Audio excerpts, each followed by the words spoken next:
नमस्कार। खर्राटों की समस्या दिन प्रतिदिन बढ़ती चली जा रही है। कारण वजन का ज्यादा होना, या फिर किसी को साइनसाइटिस हुआ है, किसी के टॉन्सिल्स बढ़े हुए हैं, किसी को डीएनएस हो रहा है, किसी को राइनाइटिस हुआ है, या फिर कोई बहुत ज्यादा धूम्रपान करता है, या फिर कोई बहुत ज्यादा अल्कोहल के लिए एडिक्ट है। ऐसे केस में यदि तुरंत सोने के तुरंत पहले अल्कोहल लिया जाए या फिर स्मोकिंग करी जाएगी तो निश्चित ही यह भी खर्राटों के लिए बड़ा कारण माना जाता है। सामान्य तौर पर बड़े तो क्या, छोटे बच्चे भी खर्राटे लेते हैं आजकल।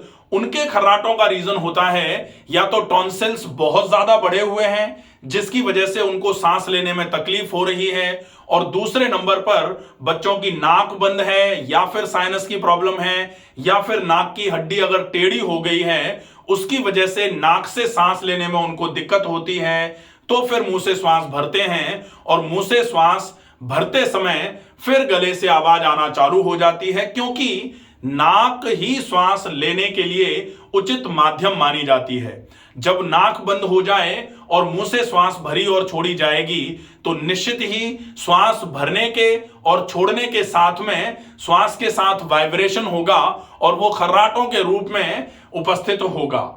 अब अगर आपको खर्राटे आते हैं तो आपको इलाज कैसे करना है और कब खर्राटे आपके लिए जानलेवा साबित हो सकते हैं या फिर बहुत ज्यादा नुकसान देने वाले हो सकते हैं, ये हम इस वीडियो में अंत तक बताएंगे।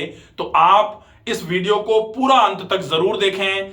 अगर आपको चैनल अभी तक आपने सब्सक्राइब नहीं किया है तो प्लीज आप इस चैनल को सब्सक्राइब भी जरूर कर लीजिए, ताकि भविष्य में जो भी वीडियोस बनाए जाएं उन वीडियोस के लिंक आप तक पहुंचते रहें। सबसे पहले हम ये जानें कि अगर हमको खर्राटे आ रहे हैं तो कब हमें तुरंत डॉक्टर को दिखाना चाहिए।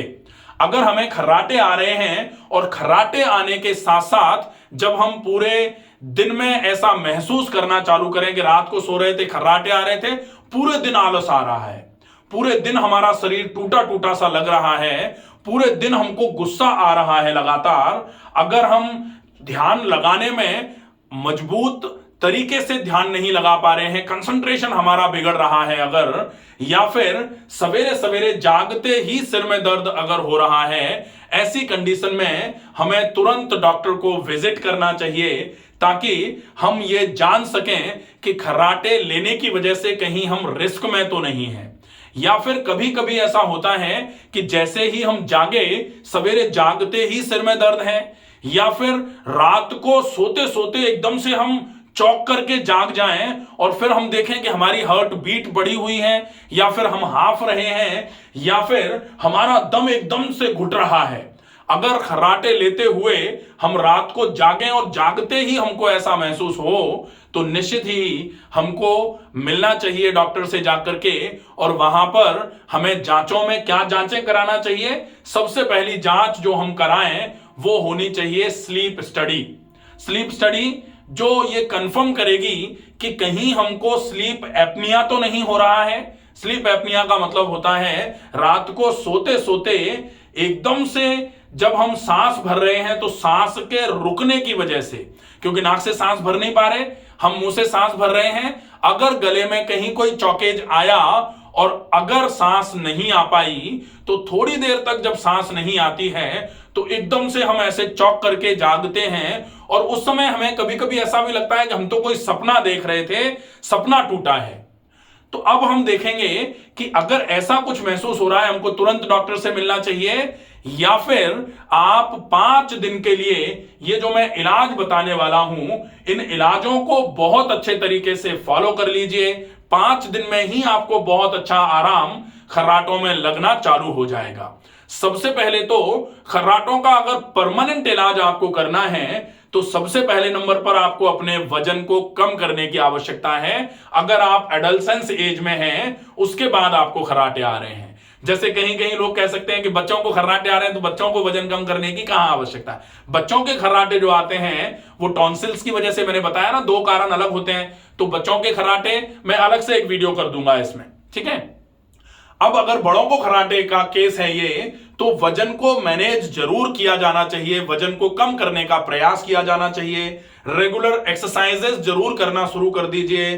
खाने पीने में आप ये जरूर कोशिश करिए कि लेट नाइट डिनर्स को अवॉइड करिए, और ओवर ईटिंग अगर आप करते हैं डिनर्स में तो उसको बिल्कुल स्किप कर दीजिए, उसको बिल्कुल बंद कर दीजिए। लेट नाइट डिनर्स का मतलब है रात को बहुत देर अगर आप लगाते हैं या फिर बहुत लेट खाना खाते हैं। आप अगर मान लो 9 बजे के बाद खाना खा रहे हो, 9 बजे के बाद नहीं, अपन तो माने कि 8 बजे के बाद ही नहीं खाना चाहिए खाना, तो फिर अगर आप 8 बजे के बाद खा रहे हैं तो पहले खाना शुरू कर दीजिए। आप अगर 8 बजे के बाद खा रहे हैं, पहले खाना शुरू कर दिया, पहले खा रहे हैं तो पूरा गले तक भर के भी अगर खा रहे हैं तो डिनर आपको हमेशा लंच से कम लेना चाहिए, कम मात्रा में, हल्का जल्दी पच जाने वाला, कम मात्रा में और जल्दी, ये डिनर का नियम होता है। अगर आप इसका फॉलोअप करेंगे डेफिनेटली धीरे धीरे करके ये हमारे खर्राटे आने की टेंडेंसी के लिए सबसे अच्छा उपचार के रूप में काम में आएगा।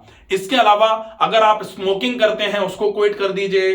अगर आप अल्कोहल लेते हैं उसको क्विट करने की कोशिश कीजिए। अगर आप टोबैको खाते हैं निश्चित ही आपको उसको बंद करने की आवश्यकता है। अगर आपकी लाइफस्टाइल बहुत सेडेंटरी है तो आपको रेगुलर एक्सरसाइजेस करने की आवश्यकता है। यह होगा परमानेंट इलाज खर्राटों का। अब हम देखते हैं सिम्टोमेटिक मैनेजमेंट के लिए या क्विक रिलीफ के लिए आपको क्या करना चाहिए। तो खर्राटे अगर आ रहे हैं और तुरंत आपको आराम चाहिए तो बहुत अच्छा उपचार होता है। आप क्या करो, सबसे पहले पानी की नैती करो, जल नैती पहले नंबर पर, ठीक है। जल नैती के बाद में फिर आप करो सफेदे की भाप। अब सफेदा का मतलब क्या होता है?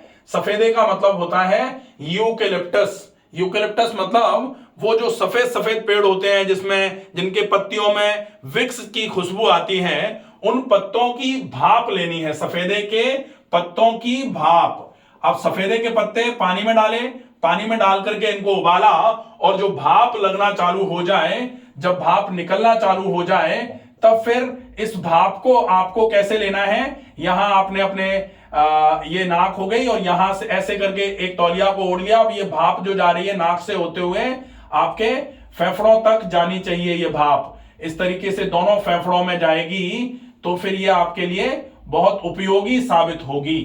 क्यों? क्योंकि ये आपके नाक से होते हुए फेफड़ों तक गर्म हवा जब जाएगी तो नाक से होते हुए पूरे के पूरे श्वास की नलियों को बहुत अच्छे तरीके से खोलने का काम करेगी। नाक खुलेगी, फेरिंग्स पर भी सिकाई होगी, तो डेफिनेटली ये गले के लिए भी बहुत उपयोगी उपचार माना जाएगा। तो ये सफेदे की भाप दूसरे नंबर पर। और जब सफेदे की भाप हो जाए उसके बाद करना है नश्य। नश्य का मतलब नेजल लुब्रिकेशन। नेजल लुब्रिकेशन का क्या मतलब होता है? नेजल लुब्रिकेशन का मतलब है नाक में चिकनाई पहुंचाना।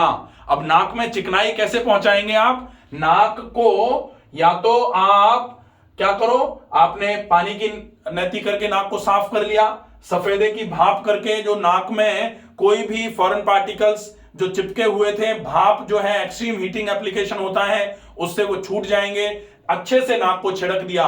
उसके बाद नाक में गाय का घी डाला नेजल लुब्रिकेशन के लिए। नेजल लुब्रिकेशन के लिए नाक में गाय का घी डालेंगे। अगर ये तीनों चीजें आप बहुत अच्छे तरीके से करते हैं तो निश्चित ही आपकी नाक खुलना चालू हो जाएगी और नाक खुलने से आप नाक से सांस भरना चालू करेंगे। डेफिनेटली आपके खर्राटों में बहुत अच्छा आराम आना चालू हो जाएगा। इसके अलावा जब ये हो जाए तो इसके तुरंत बाद एक होता है प्राणायाम। तो प्राणायाम में जो आप कर सकते हैं, अनुलोम विलोम प्राणायाम करेंगे एक तो, और एक है डीप ब्रीदिंग, लंबी गहरी सांस भरना, भरी गई सांस को धीरे धीरे करके छोड़ना। तो ये पूरे चारों चीजों को मिलाकर के एक ट्रीटमेंट होता है। इसको अगर संभव हो जाए तो आप दिन में 2 बार कर लीजिए। अगर 2 बार आप इसको करेंगे 2 times in a day, definitely आपको बहुत अच्छा आराम मिलना चालू हो जाएगा इससे।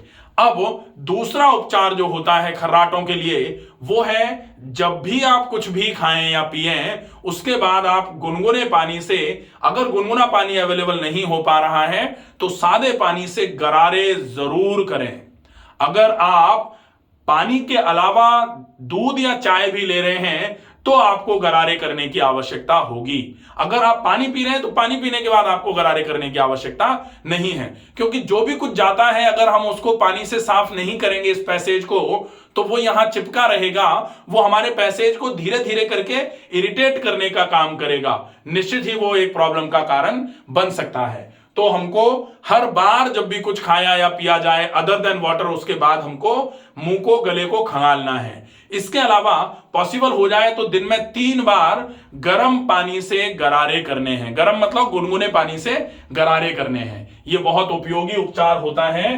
दूसरे नंबर का उपचार जिसको बोलेंगे गरारे, दिन में कितनी बार? कम से कम 3, अगर संभव हो जाए तो 4 बार जरूर करें। इसके बाद तीसरे नंबर का जो इलाज है वो होता है ऑयल पुलिंग। ऑयल पुलिंग का मतलब जो हमारे ओरल कैविटी को, क्योंकि कभी कभी हम नाक से जैसे सांस नहीं भर पा रहे हैं, मुंह से सांस भरते हैं, तो पूरा ओरल कैविटी, पूरी की पूरी ओरल कैविटी बिल्कुल रूखी सूखी बनी रहती है। तो ओरल कैविटी के लुब्रिकेशन के लिए, ओरल कैविटी के हाइजीन मेंटेनेंस के लिए और थ्रोट के हाइजीन मेंटेनेंस के लिए आपको ऑयल पुलिंग कम से कम दिन में 2 बार करने की आवश्यकता है। एक बार तो सवेरे कर लो, और अगर संभव हो जाए तो एक बार शाम को या रात को सोने के पहले करेंगे तो ज्यादा उपयोगी होगा। यह उपचार आपके लिए बहुत उपयोगी है। इसके अलावा एक बहुत अच्छा उपचार होता है जो खर्राटों के लिए बहुत उपयोगी है, वो है इस जगह पर, यह जो जगह है इस जगह पर गरम ठंडा सेक करना। गरम ठंडा सेक अगर आप करेंगे तो निश्चित ही आपको बहुत अच्छा आराम होना चालू हो जाएगा। ये सेक बेसिकली बच्चों के खर्राटे जब होते हैं तो यहां पर सेक करने से टॉन्सिल्स पर सिकाई होती है, और गरम ठंडा सेक अगर टॉन्सिल्स पर किया जाता है तो डेफिनेटली टॉन्सिल्स में जो एकदम से साइज उनका बढ़ा हुआ था वो धीरे धीरे करके कम होना चालू हो जाता है। बच्चों को गरारे जरूर कराए जाने चाहिए जिस तरीके से बड़ों को कराते हैं। बच्चे जब भी कुछ खाते या पीते हैं उनको बार बार करके उनका मुंह खंगलाया जाए अगर बच्चों को खर्राटे आ रहे हैं, क्योंकि खर्राटे आने से बच्चों के दांत भी खराब होना चालू हो जाते हैं, दांतों के बीच में गैप आना चालू हो जाता है, दांतों पर लाइनें आना चालू हो जाती हैं, दांतों पर पीलापन आना चालू हो जाता है। ये खर्राटे आने का सबसे बड़ा नुकसान होता है। आशा है ये वीडियो आपको समझ में आएगा, पसंद आएगा। ज्यादा से ज्यादा लोगों तक इस वीडियो को शेयर करें। स्वस्थ रहिए, सुरक्षित रहिए। धन्यवाद।